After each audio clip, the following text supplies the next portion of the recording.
Millions of British households may be unable to heat their homes this winter.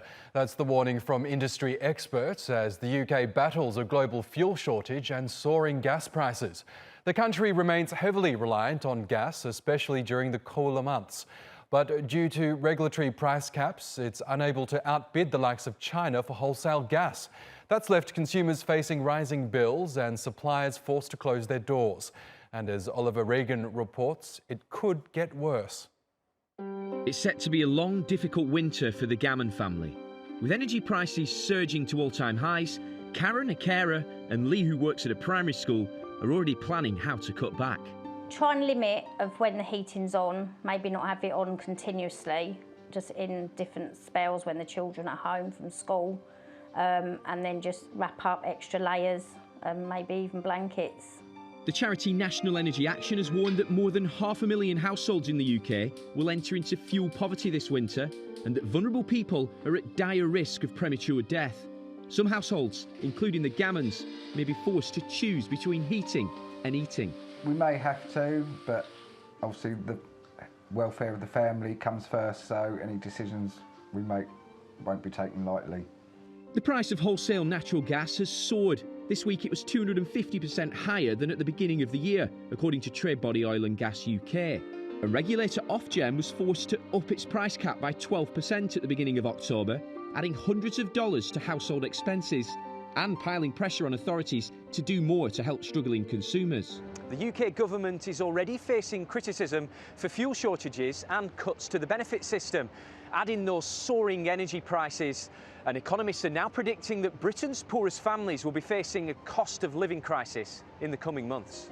Dozens of energy suppliers have gone bust. There were around 70 in the UK at the beginning of the year, and industry analysts say there could be as few as 10 by the end. It's unprecedented. We've certainly never seen the price levels that we've had on a sustained, basis. This is before we've even got into winter, right? And we've got these extremely, record-setting high prices, prices that you would never forecast because they're just beyond the realm of what you would expect to see. We could see that with prices, for at least the next 6 months, but potentially even longer than that. And that is kind of a worry for consumers. And things are likely to get worse. Another predicted price cap increase by 40% early next year could see average UK household energy bills top $2,200 a year. For families like the Gammons, that's simply unaffordable, and they're calling for a government rebate. That doesn't look likely anytime soon, so millions of people across the UK risk being left out in the cold. Oliver Regan, TRT World, London. Well, let's get more on this now with Danni Hewson, who's a financial analyst at AJ Bell. She joins us now from Huddersfield in the UK. Welcome back to the program, Danni. As we heard there are dire warnings that energy bills could rise by as much as 40% this year and next. That's as gas supplies across the UK continue to fold because of these surging gas prices. How did it get to this point? It got to this point for a number of reasons. First of all, the UK wanted to foster competition, so it brought in lots of smaller suppliers to try and give us that kind of competition. But the problem with those smaller suppliers is that some of them haven't been able to hedge. They haven't been able to buy big chunks of gas at cheaper prices. And of course, as prices have risen by a huge amount, they've just not been able to make things work because they're selling it at a fixed price to their customers, way below the amount that they are actually paying for it. Then you've got an added problem that this summer, the wind just didn't blow. And in terms of how we generate our electricity here in the UK, we use a lot of wind power. And of course, we have had to use gas instead. So you add all of that together and it's looking pretty tricky for this winter. Now, in terms of wider Europe, we know other countries are having similar problems, but the UK seems to be hit particularly hard. What is the situation in other parts of Europe, France, Germany, Spain, for example? Well, we know that Spain's already imposed a windfall tax on some companies because they say, if you're doing particularly well out of the difficulties that are facing a lot of people, then we want to take a slice of that.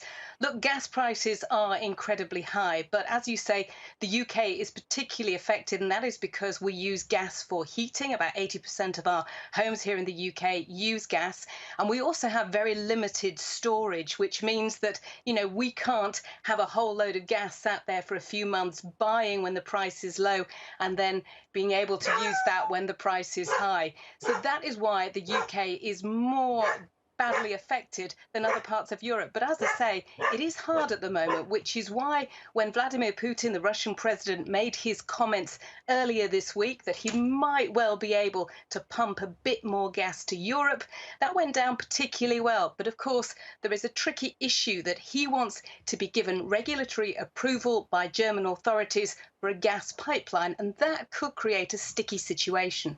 Yeah, that's right. The controversial Nord Stream 2 gas pipeline, in fact, which, as we know, the US has been opposing. But can we look further afield? Because in countries like China, that's being beset by rolling blackouts for millions of its residents. Factories there have been forced to shut down because of a coal shortage. We've got power plants in India that are also struggling to get their hands on coal. So it is affecting some major emerging economies as well. I'm wondering, what impact might that have on the global economic recovery, which, as we know, is very fragile right now?